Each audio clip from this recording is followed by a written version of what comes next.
Nagsimula sa hindi kita kilala hanggang sa nauwi sa mahal kita. Parang kailan lang, pa-scroll-scroll ka pa sa social media, lalo na pag boring ka. Yung tipong tamang like at shared post lang pinagkakalibangan mo. Wala ka naman sanang plano pumasok sa relasyon, pero biglang isang iglap may dumating sa buhay mo para mahalin ka. At sa hindi inaasahan, nahuhulog ka na rin sa kanya. Hanggang isang araw, do akala mo magiging mag-isa, pero hindi pala, kasi may taong tatanggap sa'yo ng buo. Ang sarap nga naman magmahal pag mas mahal ka. Ang sarap makontento pag mas kontento sa'yo. Hahanap ka pa ba na iba kung sobra-sobra na siya? Kaya nga sana wala na lang nilolobong para wala na lang nasasaktan.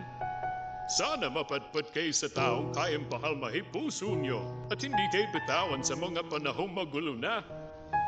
Kasi sa totoo lang, iba yung saya pag nasa tamang tao ka na.